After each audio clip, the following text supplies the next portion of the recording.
Balangir town थाना निकट में सड़क दुर्घटना गला युवती जीवन। गतकाली विलंबित राति बाइक रे आसुथुबा दुई जन युवती एवं जने युवक को टाउन थाना निकट में ट्रक पिटी देइथिला। घटनास्थल में जने युवती मृत्यु होइथिबा बेले आउ जने युवती एवं युवक गुरुतर होइछन्ति।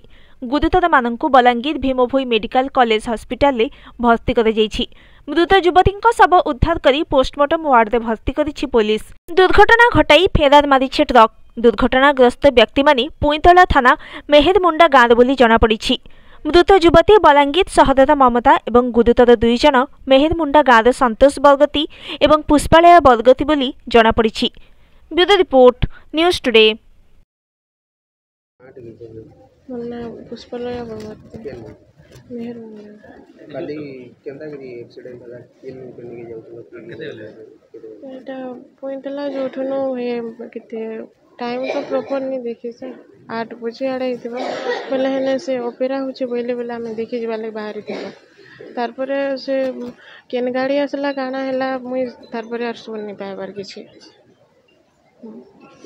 एक्सीडेंट आपन को कोन हो से गोड़ आ हाथ फ्रैक्चर ही छे आउ जिन दुई जन को सामने हला सेमन को तो मुई देखे नहीं देख पारताली ऐसे में ट्रक आसला किती होला ट्रक आसला बोले भी नहीं जानबार सर आपन केनते जोतिले बाइक रे हां केते बला घटना पाका सर टाइम तो प्रॉपर नहीं देखे बोले 8 आड़े हिथिबा आरो